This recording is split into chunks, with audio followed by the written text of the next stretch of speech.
Hello and welcome to our Padhaku classes. जैसा कि आप लोगों को पता है, हम प्रीवियस ईयर की सीरीज लेकर चल रहे हैं।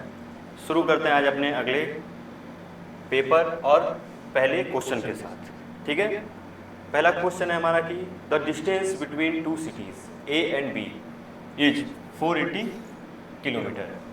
दिया है a car start from A at 3/5 of its original speed and reaches B late by 80 minute than its schedule time. तो बोला है find the original speed of the car. देखो डिस्टेंस हमारा सेम है, अगर डिस्टेंस सेम है तो speed का रेशियो जो होता है वो टाइम के इन्वर्सली होता है। ठीक है, हमें यहाँ पता है कि स्पीड का रेशियो क्या दिया हुआ है, पहले 5 था इनिशियली, फिर वहाँ से 3 हो गया।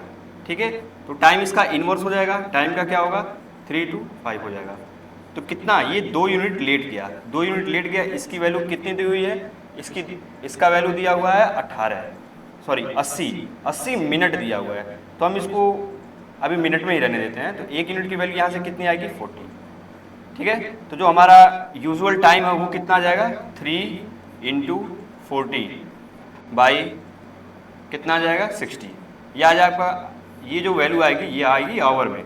ठीक है, क्योंकि हमसे आंसर जो पूछा हुआ है ना वो किलोमीटर पर आवर में पूछा है, और जो ये वैल्यू आती अगर डायरेक्ट मल्टीप्लाई करते तो ये मिनट में आता। मिनट को आवर में चेंज करने के लिए 60 से डिवाइड कर दिए। ठीक है, ये हमारा टाइम आ गया। हमसे पूछा है कि usual find the original speed. Original speed के लिए क्या करेंगे, हमारे पास ओरिजिनल टाइम आ गया, डिस्टेंस पता है कितना है 480, इससे डिवाइड कर देंगे, यानी 480 इंटू डिवाइड करेंगे तो 60 ऊपर चला जाएगा। ठीक है, 60 ऊपर चला जाएगा, नीचे आएगा 3 × 40। ये कितना आ जाएगा आपका, ये होगा 20, ये आपका हो जाएगा 240 किलोमीटर पर आवर। ठीक है, तो यहां से 240 किलोमीटर पर आवर आएगा आंसर ए। जब भी डिस्टेंस सेम रहेगा तो ये कॉन्सेप्ट यूज करेंगे, रेशियो से हो जाएगा जल्दी, speed inversely proportional to time. ठीक है, नेक्स्ट क्वेश्चन बोला है कि the least number which when divided by 15, 30 and 45 leaves the remainder of 8 in each case. मतलब बोला है कोई हमारे पास नंबर n है, वो 15 से डिवाइड करने पर रिमाइंडर 8 देता है। ठीक है, वो 30 से डिवाइड करने पर रिमाइंडर 8 देता है। वही नंबर सेम नंबर 45 से डिवाइड करने पर रिमाइंडर 8 देता है। ठीक है, तो हमें n का वैल्यू पूछा है। अब n की वैल्यू कैसे निकालेंगे, तो n नहीं पूछा है हमसे, मतलब पूछा है टोटल नंबर, n + 8 का वैल्यू पूछा हुआ है। तो पहले हम n निकालेंगे। n निकालने के लिए हमें क्या करना है, सबसे छोटी डिजिट लेने के लिए इन तीनों का एलसीएम निकालेंगे। तो 15, 30 और 45 का सबसे छोटा एलसीएम क्या होगा, वो होगा 90। ठीक है, अब हमसे पूछा किसका है, हमसे पूछा है n + 8 की वैल्यू। तो 90 तो हमारा एलसीएम आया +8, यानी 98 एक ऐसा नंबर है, 98 एक ऐसा नंबर है, यहाँ से हमारा आंसर डी सही है, जिसको 15 से डिवाइड करोगे तो भी 8 आएगा, 30 से डिवाइड करोगे तो भी 8 आएगा रिमाइंडर, 45 से डिवाइड करोगे तो भी 8 आएगा रिमाइंडर। समझ गए। इस तरह के क्वेश्चन को कैसे करना है, इनका एलसीएम ले लो, जो भी एलसीएम आएगा उसमें 8 ऐड कर दो। नेक्स्ट क्वेश्चन दिया है find the largest positive integer that will divide 216, 358 and 454 leaving a remainder of 9, 13 and 17। मतलब कहने का ये है कोई नंबर हमारे पास 216 है, जब वो किसी नंबर से डिवाइड होता है तो ये रिमाइंडर कितना देता है 9। यानी हमारा अगर n से डिविजिबल बनाना है तो हमें इसमें से कितना कम करना पड़ेगा, 9 कम करना पड़ेगा। ठीक है, यही इसके कहने का मतलब है। यानी अगर इसमें से 9 कम करते हो तो कितना हो जाएगा 207। इसमें से कितना बोला है, इसमें से 13 कम करने के लिए बोला है, तो आप अगर 13 कम करोगे तो ये हो जाएगा 345। ठीक है, फिर इसमें से 17 कम करने के लिए बोला है, 17 कम करोगे तो कितना होगा 7, 4, 3, 7। ठीक है, अब हम चेक करेंगे कि बोला है कि अब इसमें से अब ये डिविजिबल होगा, जो भी नंबर आएगा ना अब ये डिविजिबल होगा। तो देखेंगे पहले, देखो 27 थोड़ा इजी पड़ता है तो पहले 27 से चेक करेंगे। यानी ये 9 का मल्टीपल है, 9 × 3, 9 का मल्टीपल, हाँ ये हो जा रहा है, ये 4, 3, 7, 7, 5, 12 नहीं हो रहा है, बिल्कुल गलत है ये। फिर ऑप्शन सी तो वैसे ही खत्म हो गया। अब जो हमारे पास 3 नंबर दिए हुए हैं इनसे हमें चेक करना पड़ेगा, तो चेक करते हैं ऑप्शन ए के साथ। क्या ये 23 से डिविजिबल है? हाँ 23 से डिविजिबल होगा। कैसे? 23 से कम 23, सॉरी ये 9 टाइम्स जाएगा। 23 से डायरेक्ट ये 9 टाइम्स जाएगा इंटू 9, ठीक है। ये कितने टाइम जाएगा? ये 1 और आपका 5, 15 टाइम्स जाएगा 23 से, ठीक है। फिर ये करते हैं तो 23 कम 23, 23 नंबर 207, सेम यही आ रहा है, ये 19 टाइम जाएगा, ठीक है। तो यानी कहने का मतलब ये है कि 23 एक ऐसा नंबर है, ठीक है, जब इसमें से हम रिमाइंडर माइनस कर देंगे तो 23 एक ऐसा नंबर आ रहा है जो इन तीनों को डिवाइड कर रहा है, यानी हमारा आंसर क्या होगा? ऑप्शन ए करेक्ट होगा। दूसरा चेक करने की जरूरत नहीं है। ये मैंने इसलिए चेक किया क्योंकि ये सिंपल है, 9 और 3 का मल्टीपल बनना है, तो हम 9 का पहले चेक करेंगे, तो 9 में ये हो रहा है, ये नहीं हो रहा है, यानी तीसरा चेक करने की जरूरत ही नहीं है। समझ गए? नेक्स्ट क्वेश्चन दिया है कि the ratio of income of Ram and Ganga, यहाँ इनकम लिख लेते हैं equal to expenditure plus saving होता है ये फॉर्मूला। यहाँ राम है, यहाँ राम है, यहाँ गंगा है, ठीक है। अब देखो बोला है कि राम और गंगा के इनकम का रेशियो 3:4 है, ठीक है। उसके बाद बोला है कि and the ratio of expenditure 2:3 है, 2:3 है। तो इनकम माइनस एक्सपेंडिचर सेविंग होता है, तो ये कितना होना चाहिए? 1। ये कितना होना चाहिए? 1, ठीक है। फिर बोला है कि इफ ईच पर्सन सेव 2000 रुपये, यानी इसकी भी वैल्यू 2000 है, इसकी भी वैल्यू 2000 है, ठीक है। दोनों सेविंग का सेम है, यानी सेविंग तो सेम है ना, तो फिर ये वैल्यू रखने की जरूरत नहीं है। फिर हमसे पूछा क्या है? Then what is the ratio of their total income to their total expenditure together. देखो हमारा सेविंग सेम आ रहा है बिना इसकी वैल्यू रखे ही।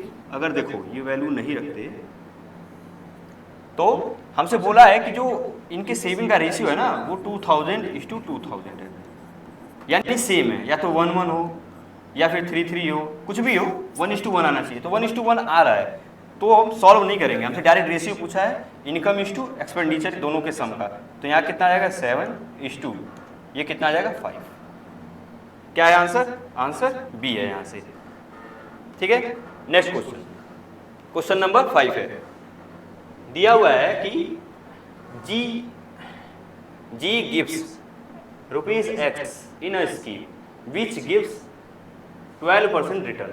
मतलब जी है को X रुपये डालता है किसी स्कीम में तो उसे 12% का रिटर्न मिलता है, तो finally he receives 12,000 more amount than the invested amount. बोला है कि जी जो है X रुपये डालता है कहीं पर, ठीक है, उसे उसका 12% यानी 112 है, ठीक है, इतना मिलता है रिटर्न। इसकी वैल्यू कितनी दी हुई है? वो दिया हुआ है कि 12,000 सम से 12,000 ज्यादा मिलता है जितना इन्वेस्ट किया है, ठीक है। अब बोला है कि how much money did he invest in the scheme, हमसे एक्स का वैल्यू पूछा हुआ है, तो 100 को इधर ले जाओ और तो ये 100x हो जाएगा, ये 112, तो इधर ले आओगे तो ये माइनस हो जाएगा, तो ये हो जाएगा 12x, और इधर आप करोगे तो ये हो जाएगा 12,000 इंटू 100, ठीक है। 12 से ये 12 चला जाएगा 1000 टाइम, तो ये x कितना आ जाएगा?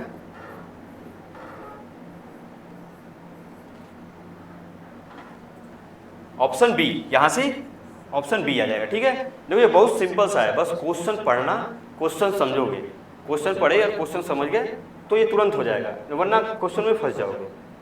बहुत सिंपल तरीके से करना है। देखो डायरेक्ट में बताया ना, क्या दिया कि एक्स जी है किसी स्कीम में एक्स में इन्वेस्ट करता है, उसका 12% उसको रिटर्न मिलता है, तो अमाउंट कितना हो जाएगा? इतना हो जाएगा 112%, ठीक है। तो बोला है कि इसकी वैल्यू कितनी दी हुई है? बोला है कि ही रिसीव्स, मतलब प्रिंसिपल प्लस जो इंटरेस्ट मिला है लास्ट में वो रिसीव कर रहा है कितना? 12,000 और प्लस एक्स, ठीक है। इसको सॉल्व कर लेंगे, एक्स हमारा 1 लाख रुपए आ जाएगा। नेक्स्ट क्वेश्चन दिया है कि a sum was invested on a simple interest at a certain rate for 3 year, had it been put at 5% higher rate, तो it would have fetched 270 more interest the sum invested यार। बोला है कि हमारे पास कोई पी है, ठीक है, वो 3 साल के लिए, दोनों केस में जब हम इन्वेस्ट करते हैं कि 3 साल के लिए, तो बोला है 1 साल हम x रखते हैं रेट ऑफ परसेंट, दूसरे साल हम रखते हैं x + 5, ठीक है। तो इनका डिफरेंस जो बोला है ना, यही तो होता है PRT/100, यही तो होता है फॉर्मूला हमारा, ठीक है।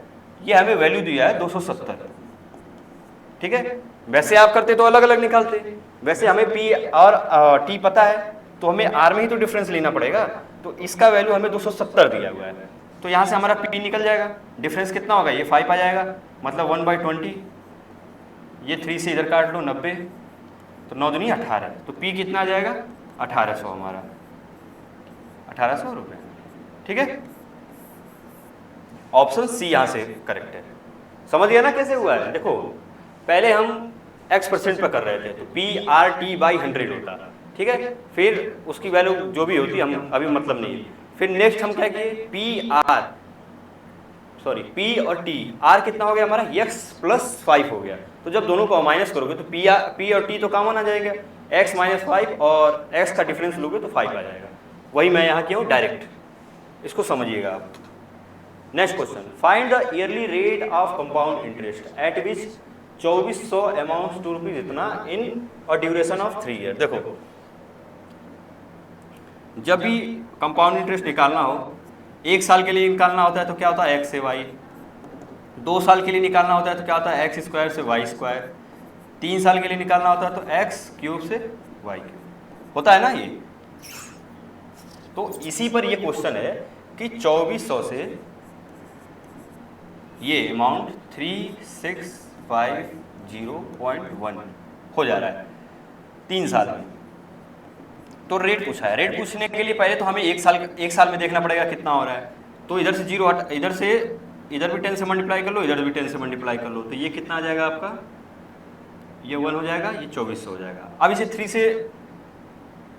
से ये डिविजिबल हो जा रहा है, यानी 3 से कितनी बार होगा, ये 8000, ठीक है। ये कितना होगा, 12 × 36, ये 5 है तो 16 × 48 और ये 7 आएगा, ठीक है। देखो जिसको थोड़ा भी आइडिया होगा ना अप्रोक्सीमेशन का, उसे दिख रहा होगा कि ये किसका क्यूब बन रहा है। ये 20 का तो बन रहा है, ये तो सबको दिख रहा होगा, ठीक है। ये किसका बन रहा है, 21 का तो नहीं बनना है, 27 लास्ट में किसकी 7 आता है क्यूब करने पर, सोचो किसके क्यूब आएगा। तो जब आप करोगे ना तो ये आएगा आपका 23 का क्यूब आएगा, ठीक है। क्यों, 3 × 9 और 9 × 27, तो लास्ट में 11, ठीक है। तो हमारा 1 साल का कितना आ जाएगा, 20 से 23 हो जाएगा, ठीक है। ये इतना करना नहीं है, ये आंख से दिख जाना चाहिए पेपर में, जो मैं ये कर रहा हूँ ना, ये आपको आंख से दिख जाना कि ये 2400 है, ये इतना है। इसको 3 से अगर वो करेंगे तो यहाँ 8 अप्रॉक्सीमेशन लेना है, वहाँ पर इतना दिमाग तेज काम करना चाहिए कि यहाँ 8000 लिखा है, यहाँ 12167 लिखा है, तो ये पता होना चाहिए कि ये 20 का होगा तो ये 23 का होगा, तभी यहाँ न्यूमेरिकल वैल्यू आ रही है। देखो यहाँ एग्जैक्ट वैल्यू आ रही है ना, तो इससे पता होगा। तो यहाँ से कितना हुआ, 3/20 × 100, तो रेट हमारा कितना आ गया यहाँ से 15%, ठीक है, जो कि ऑप्शन बी हमारा यहाँ से करेक्ट है। देखो ये पता होना चाहिए, अगर ये नहीं पता होगा तो इस क्वेश्चन में फंस जाओगे, फिर बहुत लंबा क्वेश्चन ही जाएगा। नेक्स्ट क्वेश्चन दिया है कि A and B individually can finish a work in 15 और 20 दिन respectively if B starts the work on 1 October and they work on alternate days, the work will be finished on. देखो A है और B है, ये कितने दिन में करता है, ये काम को 15 दिन में करता है, ये 20 दिन में करता है, तो इनका एलसीएम कितना होगा, ये होगा 60, तो इसकी इफिशियंसी 4 आएगी, इसकी इफिशियंसी 3 आएगी। नेक्स्ट हमारा बोला हुआ है कि if B starts the work on 1 October and they work on alternate days, कहने का मतलब ये है कि बी हमारा काम शुरू करता है, फिर ए आता है, फिर बी आता है, फिर ए आता है, यानी 1 तारीख को ये करता है, 2 तारीख को ये, 3 तारीख को ये, 4 तारीख को ये। तो बोला है कि जो टोटल काम है वो कितने दिन में फिनिश हो जाएगा, यानी इसकी इफिशियंसी कितनी है 3, इसका 4, यानी हर 2 दिन में ये 7 यूनिट काम करेंगे। तो कहने का मतलब ये है कि हर 2 दिन में ये 7 यूनिट काम कर रहे हैं, तो 60 यूनिट काम कराना है हमें, 60 के करीब क्या पहुंच रहा है, तो 60 के पर इसको 8 से मल्टीप्लाई करोगे तो 56 आएगा, इसको भी 8 से मल्टीप्लाई करोगे तो ये 16 आएगा। ठीक है, अब देखो 4 हमारे पास अभी भी 4 यूनिट वर्क काम बचा हुआ है, तो फिर काम कौन करेगा, फिर बी करेगा। बी कितना करेगा, 3 यूनिट, ये कितना हो गया 59। फिर जो लास्ट का जो बचेगा 1 यूनिट, वो काम कौन करेगा, ए करेगा, तो 1 + 1/4। ठीक है ना, तो 16 + 1 + 1/4 ये कर लो। ठीक है, तो ये कितना हो गया 17.25 डेज आएगा, यानी 17 दिन करेंगे लेकिन 18वें दिन जाके काम पूरा होगा। यानी टोटल कितना समय लगेगा, टोटल 18 दिन लगेगा, 18 डेज। ठीक है, तो यहाँ से अगर 1 तारीख को शुरू करेंगे तो 18 अक्टूबर को काम पूरा होगा। समझ आया ना कैसे होगा। नेक्स्ट क्वेश्चन है कि फाइंड द वैल्यू ऑफ, ये तो सिंप्लीफिकेशन है। सिंप्लीफिकेशन करने के लिए देखो ये माइनस माइनस है तो ये प्लस हो जाएगा, कितना हो जाएगा, ये 4 7 3 10 4 2 6 1 7, तो ये -7 हो जाएगा, -7 6.1 है, तो ये करोगे कितना आएगा, ये आपका आएगा 0.9, -0.9 जब बाहर जाएगा तो ये प्लस हो जाएगा। ठीक है, अब इन्हें बॉडमास का ही तो रूल लगाओगे, BODMAS बॉडमास ही तो रूल लगाओगे। इसका मतलब क्या होगा, पहले ब्रैकेट सॉल्व करना है हमें। ठीक है, जैसे जैसे पहले छोटा ब्रैकेट फिर बड़ा ब्रैकेट, अगर ऐसे 10 ब्रैकेट दिए हुए हैं एक में तो कैसे सॉल्व करोगे, तो पहले तो इसे सॉल्व करोगे, फिर इसे सॉल्व करोगे, फिर इसे सॉल्व करोगे, है ना, तो वही यहाँ करना है। देखो 0.9 बाहर आया तो ये तो हमारा खत्म हो गया, यहाँ से +9 बचा। अब ये कितना हो गया, 4 3 7 और 6 3 9, तो -7.9 + 0.9 ये आ रहा है। बाहर हमारा क्या बच रहा है, बच रहा है 0.7 माइनस, तो ये कितना आएगा, ये आ जाएगा -7, और -7 फिर बाहर आएगा तो यहाँ माइनस है ही, तो ये प्लस हो जाएगा, तो प्लस करोगे +7 + 0.7, ये कितना आएगा 7.7। तो फाइनल आंसर हमारा जब वो में दिया हुआ तो 77/10 कर लो इसको। ऑप्शन डी यहाँ से हमारा करेक्ट होगा। ये सिंप्लीफिकेशन है, इसमें बॉडमास का ही रूल लगता है। ठीक है ना। नेक्स्ट क्वेश्चन है कि the ratio of number of boys and girls in a school is 6:5, दिया कि if 25% of boys and 36% of the girls are scholarship holders, then the percentage of student who do not get scholarship. देखो student boys is to girls का ratio जो है वो 6:5 है ना। बोला है कि हमसे पूछा क्या है, हमसे पूछा है जो स्कॉलरशिप नहीं होल्ड करते हैं, यानी होल्ड करने वाला दिया हुआ है कितना है, बॉयज में 25% है, तो 75% ऐसे होंगे जो होल्ड नहीं किए होंगे, तो कितना होगा 6 × 75/100। ठीक है, प्लस फिर बोला क्या है कि 36% of the girls are scholarship holder, यानी 36% होल्ड करती हैं तो 64% स्कॉलरशिप होल्ड नहीं करती हैं बाई 11। टोटल स्टूडेंट कितने हो रहे हैं 6 5 11। अब इसे सॉल्व करेंगे कितना आएगा, ये आपका आ जाएगा 3 4, ये 2, ये आ जाएगा आपका 4.5 प्लस ये कितना आएगा, 4 से अगर करते हैं तो नहीं 5 से कर लो पहले, 20, 2 से कर लो 34, 3.4। ठीक है, एक मिनट 64 1/20, सॉरी यहाँ 32 होगा, ये 32 आएगा। ठीक है ना, 3 और 2 यानी 7.7 आ रहा है, तो 7.7/11 × 100, यहाँ से कितना आ रहा है टोटल 70% बच्चे ऐसे हैं क्लास में जिन्होंने स्कॉलरशिप नहीं होल्ड किया हुआ है, जो कि ऑप्शन यहाँ से डी करेक्ट है। समझ, इसको करने का ये सिंपल तरीका है, ये देखने में कॉम्प्लिकेटेड लग रहा होगा पर ये सिंपल तरीका है। नेक्स्ट दिया the average of 2 number is 24 and the average of 3 number is 29, what is the average of this 5 number. देखो डेटा इजी है तो डायरेक्ट कर लो, 24 × 2 + 29 × 3/5, तो कितना हो जाएगा 48 और 29 3 87, तो 48 और 87 कितना हो जाएगा 12 1 13 135/5। ये कितना आ रहा है, ये आपका आ रहा है 27, ठीक है ना। ऑप्शन डी यहाँ से करेक्ट है। 2 का दिया हुआ है तो सम कितना हो जाएगा 2 × 24 × 7। 3 का एवरेज दिया हुआ है तो इसका सम ये हो जाएगा, टोटल नंबर ऑफ ऑब्जर्वेशन 5 है। नेक्स्ट क्वेश्चन दिया हुआ है कि in the year 2008 the production of a factory decreases bye 30%, but in 2002 the production increases by 25%। बोला है कि पहले 30% घट रहा है पहले साल में, दूसरे साल में 25% बढ़ रहा है। तो हमसे पूछा क्या है, रिजल्टेंट पूछा है, तो यानी हमसे रिजल्टेंट पूछा। रिजल्टेंट निकालने का फॉर्मूला क्या है, a + b + a × b/100। तो यहाँ -30 × 25/100, ठीक है।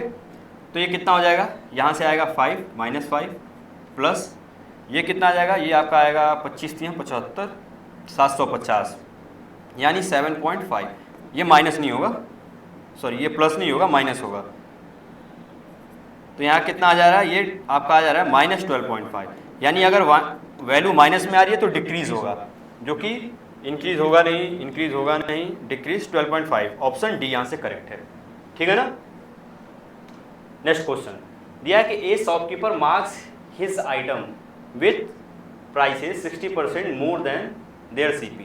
देखो सीपी है ये एसपी है, ये एमपी है, ठीक है ना। ये एमपी है। बोला है कि a shopkeeper marked his item with 65% more than CP, यानी 65% का फ्रैक्शन वैल्यू कितना होगा 65/100। ये आपका आएगा 13/20, यानी अगर ये 20 है तो ये 33 है, ठीक है। नेक्स्ट बोला है कि 35% डिस्काउंट अलाउ करता है। 35% का मतलब 7/20, यानी ये अगर 20 है तो ये 7 का है, सॉरी 7 का डिस्काउंट अलाउ कर रहा है ना, तो ये 13 हो जाएगा। अब हम यहाँ से एमपी को सेम बना लेते हैं। एमपी को सेम बनाने के लिए यहाँ 20 से मल्टीप्लाई कर दो, यहाँ 17 से मल्टीप्लाई कर दो, तो यहाँ 20 से करोगे तो ये 400 हो जाएगा, और फिर यहाँ 13 से करना पड़ेगा ना आपको। हाँ 13 से 17 कितना होगा, 91 1 9 13 कम 13, एक मिनट, यहाँ आप 17 से नहीं 33 से करेंगे, 33 से, तभी तो होगा बराबर। अब यहाँ से देखो 13 का 33 में करेंगे तो कितना होगा, 13 × 3 = 39 9 3 13 × 3 = 39 3 42 429।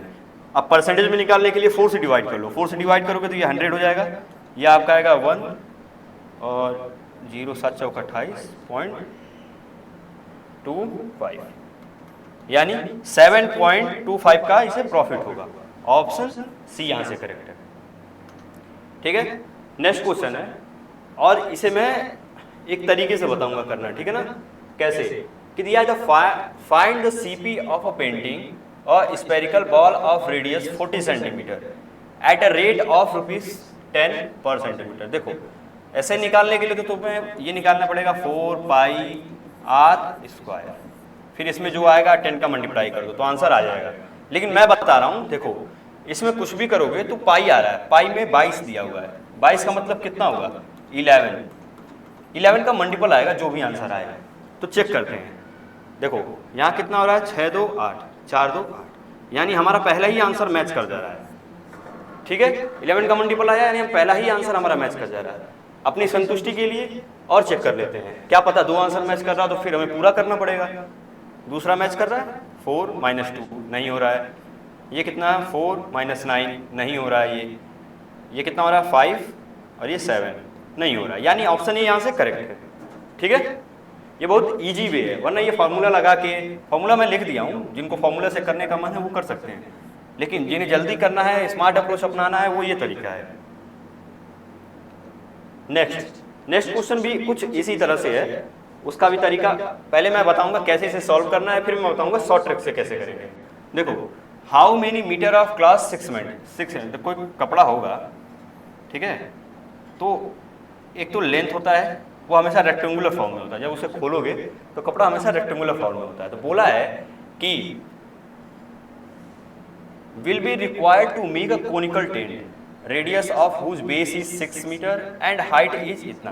तो होता है इसका एरिया बराबर इसका एरिया, क्योंकि हमें दिया है ना assume there is no waste of material, ठीक है। तो होता है पाई आर एल।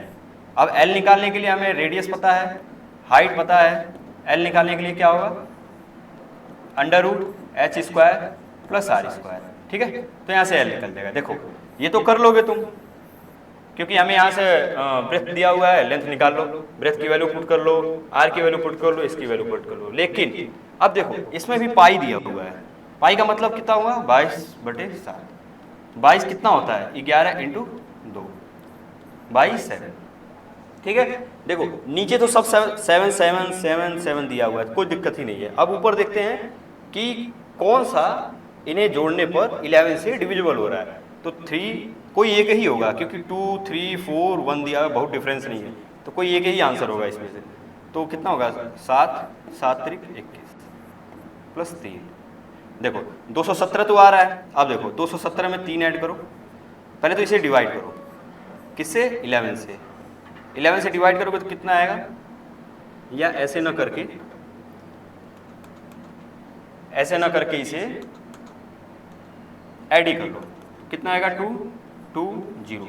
देखो पहला ही हमारा सेटिस्फाई कर रहा है, ठीक है ना। तो यहाँ से क्या होगा ऑप्शन पहला होगा, वरना इस तरह से करोगे तो समय लग जाएगा, समय लगेगा, टाइम जाएगा। आंसर यही आना है जो अभी मुश्किल से 4 से 5 सेकंड में आ जाएगा, समझ गया ना। तो कुछ क्वेश्चन इस तरह से भी दिए होते हैं पेपर में जो इस तरह से करना होता है, ठीक है। तो ये थी आज की क्लास, मिलते हैं अगले क्लास में। अगर अच्छा लगा तो लाइक करिए, सब्सक्राइब करिए, शेयर करिए। Thank you.